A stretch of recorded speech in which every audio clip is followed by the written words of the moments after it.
ನಿನ್ನ ಹೊರತು ನನಗೆ ಬೇರೆ ಯಾರು? ಆತ್ಮೀಯ ಸಜ್ಜನಿಂದ ಪರಿತ್ಯಜಿಸಲ್ಪಟ್ಟೆನು. ಕದ್ದ ಕಳ್ಳಿಯಂತೆ ಕಾಡಿಂದ ಕಾಡಿಗೆ ಅಲೆದಿದ್ದಾಯಿತು. ಇನ್ನಾದರೂ ಸುಖವಾಗಿದ್ದರೆ ಹೆಜ್ಜೆ ಹೆಜ್ಜೆಗೂ ಅಪಮಾನ. ಶೇವಿದಾತ, ಈ ದ್ರೌಪದಿ ಹಣೆಗೆ ಏನೇನು ಬರೆದಿರುವುದು?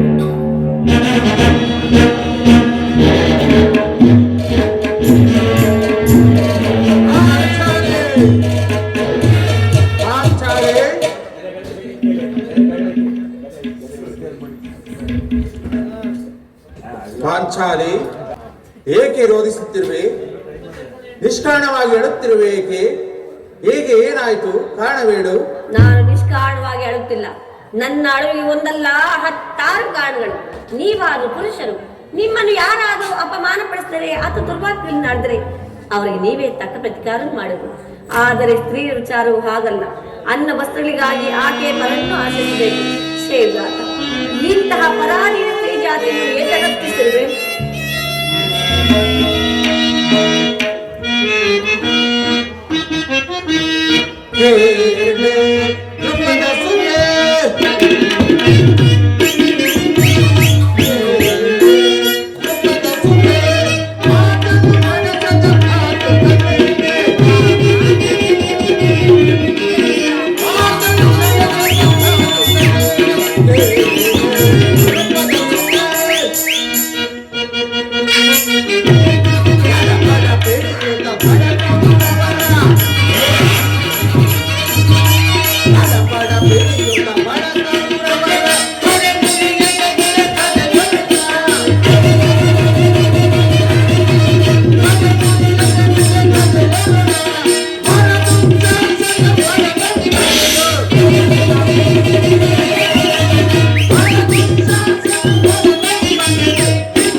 ಅಳಬೇಡ ಪಾಂಚಾಲಿ, ಅಳಬೇಡ.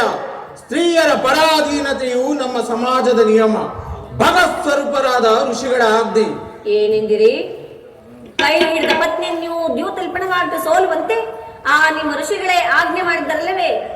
ಪತಿಗಳು ತಪಸ್ ಮಾಡಿಯೇ ಪಡೆಯಬೇಕು ನಿಮ್ಮಂತಹ ಹೇಡಿ ಪತಿಗಳನ್ನು. ದೇವಿ, ಅಣ್ಣನ ಒಂದು ದಿನದ ಅವಿವೇಕದಿಂದ ಈ ನಿಂದನೆಯು ಸಾಯುವವರೆಗೂ ನಮ್ಮನ್ನು ಬಿಟ್ಟಿದ್ದಲ್ಲ.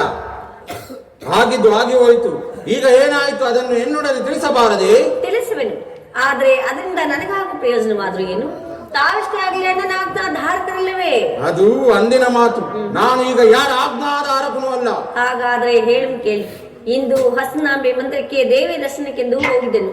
ಅಲ್ಲಿಗೆ ದುರ್ಯೋಧನ ಪತ್ನಿಯಾದ ಭಾನುಮತಿ ಬಂದಿದ್ದಳು. ಆಕೆ ನನ್ನನ್ನು ನೋಡಿ, ನಿನ್ನ ಪತಿಗಳು ವಾಸಕ್ಕಾಗಿ 5 ಗ್ರಾಮಗಳನ್ನು ಬಿಡಲು ದೂತನನ್ನು ಸಂಧಿಗಾಗಿ ಕಳಿಸಿರುವರು, ಇಲ್ಲೇನು ಸಂಧಿಯಾಗುವುದು. ಆಗಲಾದರೂ ಈ ನಿನ್ನ ಬೀಜದ ಕೇಶರಾಶಿಯನ್ನು ಕಟ್ಟುವೆಷ್ಟೆಂದು ಪರಿಹಾಸ್ಯ ಮಾಡಿ ನಕ್ಕಳು ಸ್ವಾಮಿ. ದೇವಿ, ಪುನಃ ನನ್ನ ಬಾಯಿಂದ ಆ ಪ್ರತಿಜ್ಞಾ ವಾಕ್ಯವನ್ನು ಕೇಳಬೇಕಾದ ಅಪೇಕ್ಷಿಸಿರಲಿಲ್ಲವೇ? ಹಾಗಾದರೆ ನನ್ನ ಸಂದೇಹವು ನಿಶ್ಚಯವಾಯಿತು. ಯಾರು ರಾಯಭಾರಕ್ಕೆ ಹೋಗಿರುವರು? ಮತ್ತಿನಾರು ನಮ್ಮಣ್ಣನಾದ ಶ್ರೀಕೃಷ್ಣ ಪರಮಾತ್ಮನು. ಗೋಪಾಂಗನೆಯರ ವಿಲಾಸ ವಿಭ್ರಮಗಳಲ್ಲಿ ಸದಾ ಮಗ್ನನಾಗಿರುವ ಆ ಯದುಪತಿಯು ಯುದ್ಧವನ್ನು ಮರೆಯುವುದು ಸಹಜ.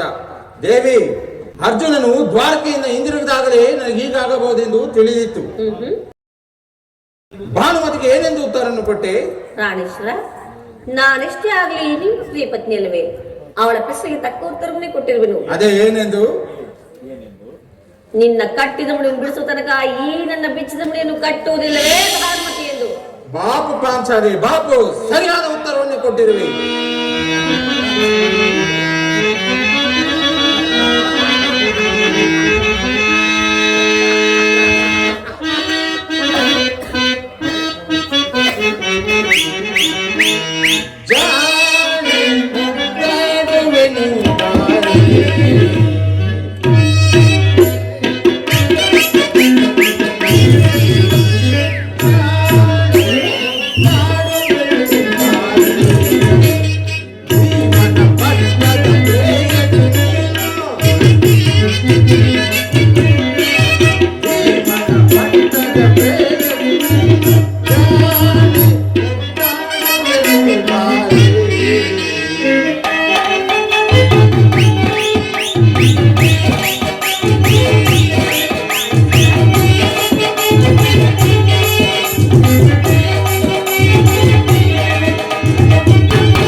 ಬಾಪು, ಪ್ರಶ್ನೆಗೆ ಸರಿಯಾದ ಉತ್ತರವನ್ನೇ ಕೊಟ್ಟಿರುವೆ.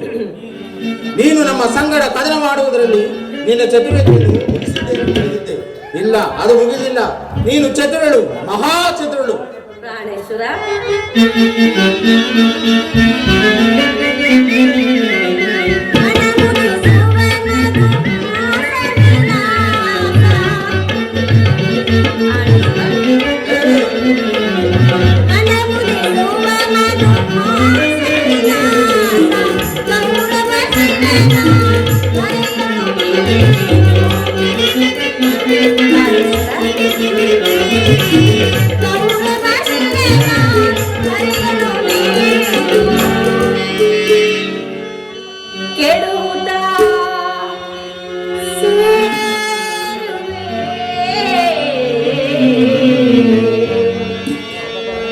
ಪ್ರಾಣೇಶ್ವರ ದೇವಿ,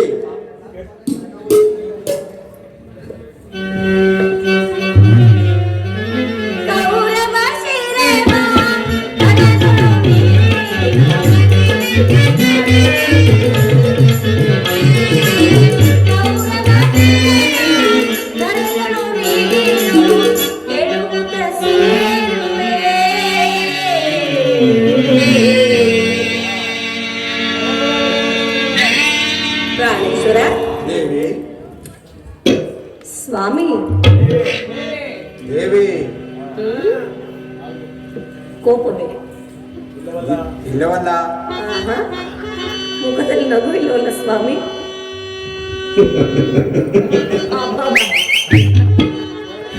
ಕೆಡುಹುತ ಸೇರುವೆ ಕಾಂತೆಯಲಿ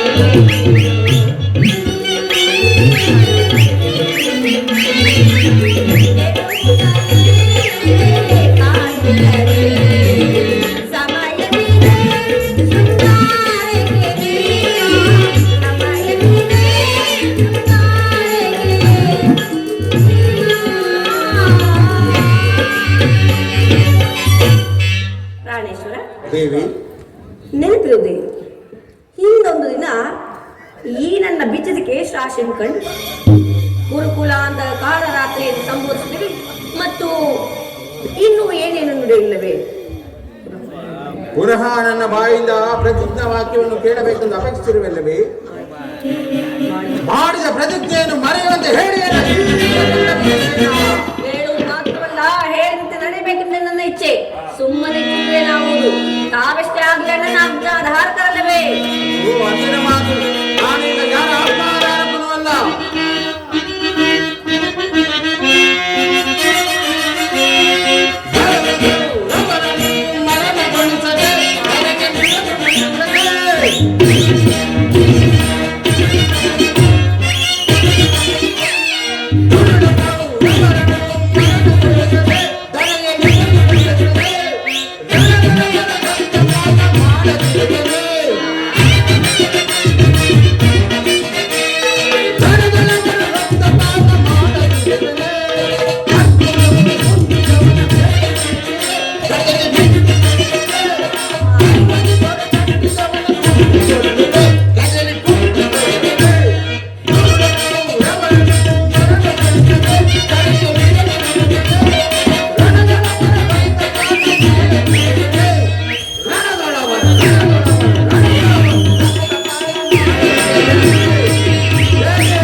ಅವನನ್ನು ಸಮಾಧಾನ ಪಡಿಸಲು ನಿನ್ನನ್ನು ಹೊರತು ಮತ್ಯಾರು ಶಕ್ತರಲ್ಲ. ಸಹೋದರ ಅರ್ಜುನ, ಈ ಸಾರಿ ಭೀಮಸೇನನ ಕೋಪಕ್ಕೆ ದ್ರೌಪದಿ ಮೂಲ ಕಾರಣ ಎಂದು ತೋರುತ್ತಿರುವುದು. ಅಂದು ಶ್ರೀಕೃಷ್ಣ ಪರಮಾತ್ಮನು ಹೇಳುತ್ತಿದ್ದನು, ಜಗತ್ತಿನ ಸುಖ ದುಃಖಗಳಿಗೆಲ್ಲ ಸ್ತ್ರೀಯರೇ ಮೂಲ ಕಾರಣ. ಸಹೋದರ ಭೀಮಸೇನ, ನನ್ನಲ್ಲಿ ಕೋಪವೇ ತಮ್ಮ.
ನಿನ್ನ ಪಾಪವನ್ನು ತಡೆಯುವ ಶಕ್ತಿ ನನ್ನಲ್ಲಿಲ್ಲ. ಪಾಂಚಾಲಿ, ಸಮಾಚಾರವೇನು? ಅಣ್ಣನೇಕೆ ಸಿಟ್ಟಾಗಿರುವನು? ಏಕೆ? ಈ ನನ್ನ ಬಿರುಕುದಲು ನಿಮ್ಮ ಪ್ರಶ್ನೆಗೆ ತಕ್ಕ ಉತ್ತರ ಕೊಡ್ತಿಲ್ಲವೇ? ಅಗ್ರಜ, ನನಗೆ ಯಾರಡಿಯೂ ಕೋಪವಿಲ್ಲ. ಈ ಸಂಧಿಯ ಸುದ್ದಿಯು ನನಗೆ ಅನಾವಶ್ಯಕ. ಅರ್ಜುನ ಸಮ್ಮುಖದಲ್ಲಿ ನಿನಗೆ ಈಗಲೇ ಒಂದು ವಿಷಯವನ್ನು ತಿಳಿಸಬೇಕೆಂದಿರುವೆ. ಅದನ್ನು ಈಗಲೇ ಹೇಳಿಬಿಡುವೆನು. ಈ ಸಂಧಿಯ ಪ್ರಸ್ತಾಪವು ನಿಮಗೆ ಉಚಿತವಾಗಿ ಕಾಣಬಹುದು. ಅರ್ಜುನನು ಅನುಮೋದಿಸಬಹುದು, ನಕುಲ ಸಹದೇವರು ಸುಮ್ಮನಿರಬಹುದು. ಆದರೆ ಈ ಭೀಮಸೇನನು ಎಂದಿಗೂ ಈ ಸಂಧಿಯ ಸುದ್ದಿಯನ್ನು ಒಪ್ಪುವುದಿಲ್ಲ. ನೀವು ನಿಶ್ಚಿಂತರಾಗಿ ಸಂಧ್ಯಾ ಕಾರ್ಯದಲ್ಲಿ ತೊಡಗಿಕೊಡಿ. ನನಗೆ ತೋಚಿದ್ದನ್ನು ನಾನು ಮಾಡುವೆ. ಅರ್ಜುನ, ನಾನು ಈಗಲೇ ಒಳ್ಳೆ ನಿಲ್ಲು ಪ್ರಿಯ ಸಹೋದರ, ನಿಲ್ಲು. ನಿನ್ನ ಕೋಪವನ್ನು ತಡೆಯುವ ಶಕ್ತಿ ನನ್ನಲ್ಲಿಲ್ಲ. ದ್ರೌಪದಿ, ಯುದ್ಧದಂತೆ ಶಾಂತಿ ಸಂರಕ್ಷಣೆಯು ಕ್ಷತ್ರಿಯರ ಮೂಲ ಕರ್ತವ್ಯ. ಪಾಂಚಾಲಿ, ಯುದ್ಧವು ಎಂತ ಘೋರ ಕರ್ಮ ಎಂಬುದು ನೀವು ತಿಳಿದಿಲ್ಲ. ನಾವು ಅಭಿಮಾನಕ್ಕೆ ವಶರಾಗಿ ಯುದ್ಧವನ್ನು ಆರಂಭಿಸಿದ್ದೇ ಆದರೆ ಮುಂದೆ ನಮ್ಮ ಆ ವಿಚಾರಕ್ಕಾಗಿ ದುಃಖಿಸಬೇಕಾದದ್ದು. ಅದಕ್ಕಾಗಿಯೇ ನಾನು ತಂದೆಯಾಗಿ ಪ್ರಯತ್ನಿಸುತ್ತೇನೆ. ರಾಜೇಂದ್ರ, ಹಿಂದೆ ಡೋಮಿನ ಸಂಧಿಗ ಕಳಿಸಿ ಆ ದುರ್ಯೋಧನ ಅಪಮಾನ ಹೊಂದಿದೆ. ಪುನಃ ಶ್ರೀಕೃಷ್ಣ ಪರಮಾತ್ಮನನ್ನು ಅಪಮಾನಕ್ಕೆ ಗುರಿಪಡಿಸಲಿಲ್ಲ ಎಂಬುದೇ ನನ್ನ ಚಿಂತೆ. ಏನೇ ಕೋಲಾಹಲ? ಪಾಂಚಾಲಿ, ನೀನು ನಿಶ್ಚಿಂತಳಾಗಿರು. ನಾನಿನ್ನು ಹೊರಡುವೆನು. ಪ್ರಿಯ, ಶಾಂತರಾಗಿ. ಯದುಪತಿ ಇತ್ತಲೇ ಬರುತ್ತಿರುವರು. ಪರಮಾತ್ಮ, ಪಾಂಡವರು ಕೃಷ್ಣ, ನಿನಗೆ ವಂದಿಸುವೆನು. ಭೀಮಸೇನ, ನಿನಗೂ ಮಂಗಳವಾಗಲಿ. ಪರಮಾತ್ಮ, ಹೋದ ಕಾರ್ಯವೇನಾಯಿತು? ಓದವರ್ಯಾರು? ಕೃಷ್ಣನಲ್ಲವೇ? ಅಂದರೆ ಎಲ್ಲವೂ ಸಮರ್ಪಕವಾಗಿ ನಡೆಯಿತು. ಸಂಧಿ ವಿಚಾರ ನಡೆಯುತ್ತಷ್ಟೇ. ಓಹೋ, ನಡೆಯಿತು ಧರ್ಮನಂದನ. ಪಾಂಚಾಲಿ, ಇಲ್ಲಿರುವುದು ನನಗೆ ಸರಿ ಇಲ್ಲ. ನಾನು ಈಗಲೇ ಹೊರಡುವೆನು. ಶಾಂತರಾಗಿ. ಅಣ್ಣನ ಮಾತು ಮುಗಿಯಲಿ. ಅಯ್ಯೋ, ನಿಮ್ಮ ಅಣ್ಣನ ಮಾತು ಮುಗಿಯುವುದರಲ್ಲಿ ನನ್ನ ತಾಳ್ಮೆಯೇ ಮುಗಿದು ಹೋಗುವುದು. ಸಭೆಯಲ್ಲಿ ಏನೇನು ನಡೆಯಿತು? ಎಲ್ಲವೂ ತಕ್ಕ ರೀತಿಯಲ್ಲಿ ನಾನು ನಿರೀಕ್ಷಿಸಿದಂತೆ ನಡೆಯಿತು. ನಾನಿನ್ನು ತಡಲಾರೆ ರುಕ್ಮಿಣೀಪತಿ. ಅಗ್ರಜನ ಅಪೇಕ್ಷೆಯಂತೆ 5 ಗ್ರಾಮಗಳಿಗೆ ಸಂಧಿ ಆಯಿತೆ.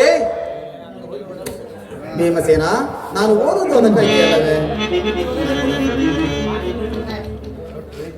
ಕೃಷ್ಣ, ಈಗ ತಿಳಿಯಿತು ನಿನ್ನ ಅಭಿಮತ. ಅಜ್ಞಾತ ವಾಸದಿಂದ ಅರ್ಜುನನು ಸೀರೆ ಬೆಳೆಗಳನ್ನು ತೊಟ್ಟನು. ಈಗ ಈ ಸಂಧಿ ವಿಚಾರದಿಂದ ನಮ್ಮ ಐವರಿಗೂ ಸೀರೆ ಬೆಳೆಗಳನ್ನು ತೊಡಿಸಬೇಕೆಂದು ಅವಣಿಸುತ್ತಿರುವ ವೇಳೆ ಯಾರ ಮಗನೇ ಈ ಪಾಂಡುಪುತ್ರರ ಮೇಲೆ ಏಕೆ ಇಷ್ಟು ಆಕ್ರೋಶ? ಭೀಮಸೇನ, ನಿನಗಿಷ್ಟೊಂದು ಅಸಹನೆ ಏಕೆ? ಸಾವಧಾನದಿಂದ ನನ್ನ ಮಾತನ್ನು ಪೂರ್ಣವಾಗಿ ಕೇಳು. ನಿನಗೆ ಹೆಚ್ಚಿಗೆ ಸಂಬಂಧಿಸಿದ ವಿಷಯವಾಗಿದೆ. ಕೃಷ್ಣ, ಈ ಸ್ವಾಭಿಮಾನ್ಯ ಶೂನ್ಯವಾದ ಸಂಧಾನದೊಡನೆ ಈ ಪ್ರಚಂಡ ಭೀಮಸೇನಿಗೆ ಅದೆಂತಹ ಸಂಬಂಧ ಇರುವುದು? ಅತ್ಯಂತ ನಿಕಟವಾದ ಸಂಬಂಧವಿರುವುದು.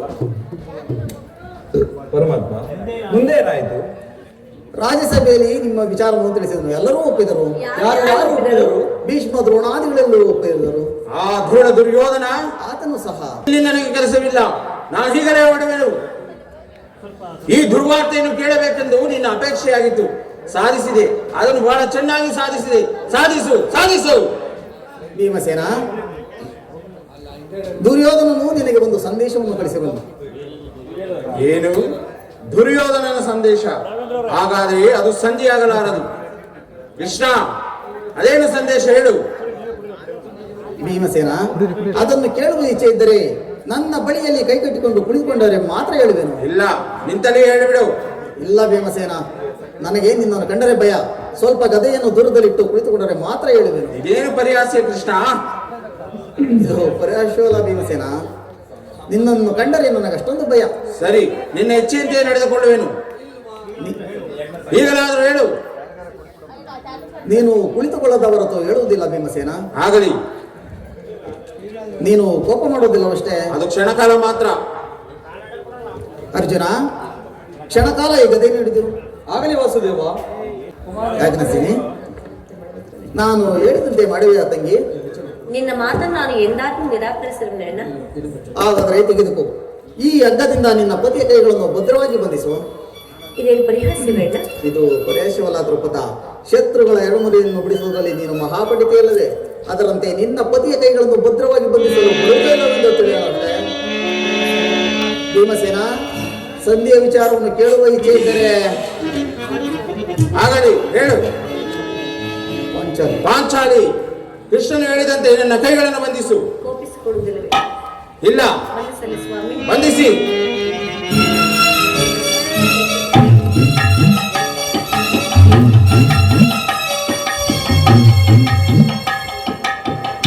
ಈಗ ಎಲ್ಲರೂ ಕೇಳಿರಿ, ಈ ಭೀಮಸೇನನನ್ನು ಬಂಧಿಸಿರುವ ಹಗ್ಗವು ಇಂದು ತುಂಬಿದ ರಾಜಸಭೆಯಲ್ಲಿ ನನ್ನ ಅಂಗಾಂಗಗಳೆಲ್ಲವನ್ನು ಬಂಧಿಸಲಾಗಿತ್ತು. ಯಾರು? ದುರಾಭಿಮಾನಿಯಾದ ದುರ್ಯೋಧನನು ಆಜ್ಞೆ ಮಾಡಿದನು, ದುರಾಚಾರಿಯಾದ ಆತನ ತಮ್ಮ ದುಶಾಸನವನ್ನು ಬಂಧಿಸಿದನು. ಇಂತಹ ಸಾಹಸ ಅವರಿಗೆಲ್ಲರಿಗೆ ಮತ್ತಾರಿಗೆ? ಕೃಷ್ಣ, ಇದೇನು ಹೇಳಿದೆ? ಅಗ್ರಜ, ಇದಕ್ಕೆ ನಿನ್ನ ಅಭಿಮತವೇನು? ಆ ದ್ರೋಣ ಕೌರವರು ನಮ್ಮ ರಾಯಭಾರಿಯಾದ ಶ್ರೀಕೃಷ್ಣನನ್ನು ಈ ರೀತಿ ಅಪಮಾನಗೊಳಿಸಿದವರೇ? ಅಗ್ರಜ ಧನಂಜಯ, ಇದಕ್ಕೆ ನಿಮ್ಮ ಉತ್ತರವೇನು? ಇಷ್ಟು ಮಾತ್ರವಲ್ಲ, ಕೇಳಿರಿ. ಸಂಧಾನಕ್ಕೆ ಒಟ್ಟ ಉತ್ತರವನ್ನು ಹೇಳುವುದನ್ನು ಕೇಳಿರಿ. 5 ಗ್ರಾಮಗಳಲ್ಲ, 5 ಮಾರು ಭೂಮಿಯನ್ನು ಕೊಡಲು ಇಚ್ಛಿಸಲಿಲ್ಲ. ಅದನ್ನು ಅಪೇಕ್ಷಿಸುವುದಾದರೆ ರಾವಣದಲ್ಲಿ ಸ್ಪರ್ಶ ಸ್ಪಂದನದಲ್ಲಿ ಎಂದು ಹೇಳಿಯೇ ಬಿಟ್ಟನು. ಪರಮಾತ್ಮ,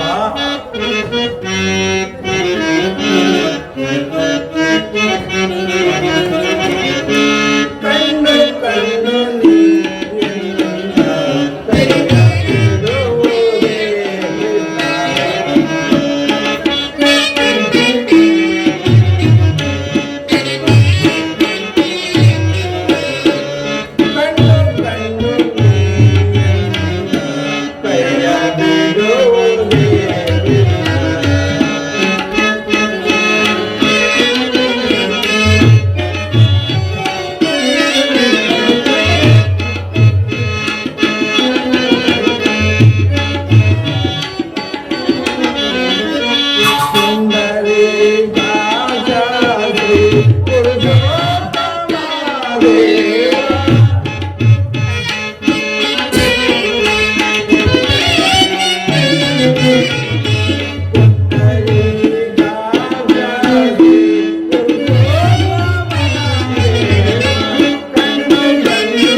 ಪರಮಾತ್ಮ, ಈ ಸಂದೇಶಕ್ಕೆ ನಮಗಿನ್ನು ಉಳಿದಿರುವುದು ಒಂದೇ ಉತ್ತರ, ಅದು ಯುದ್ಧ. ನನ್ನ ಪ್ರಯತ್ನಗಳೆಲ್ಲ ವಿಫಲವಾಗಿ ಮುಂದೆ ಬಂದು ನಿಂತಿರುವುದು ಯುದ್ಧ. ಕೃಷ್ಣ, ಈ ಕೃತ್ಯದಿಂದ ಆ ದ್ರೋಣ ಕೌರವರ ಕೃತ್ಯವು ಶಿಖರವನ್ನೇರಿತು. ತನ್ನ ಕೈಗಳನ್ನು ಬಿಡಿಸು. ಅಗ್ರಜ, ನೀನಾದ ನನ್ನ ಕೈಗಳನ್ನು ಬಿಡಿಸು. ಧನಂಜಯ, ನೀನಾದ ಕೈಗಳನ್ನು ಬಿಡಿಸು. ಯಾರು ಬಿಡಿಸಿಕೊಳ್ಳದೆ? ನಾನೇ ಬಿಡಿಸಿಕೊಳ್ಳದೆ. ಎಲ್ಲಿ ನನ್ನ ಕಲೆ? ಹೇಳಿ ನನ್ನ ಪ್ರತಿಜ್ಞೆಯನ್ನು.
ನಾಳಿನ ಯುದ್ಧ ನಿನ್ನದಾಗಿರಲಿ. ನಡೆಯಿರಿ ಹೋಗೋಣ.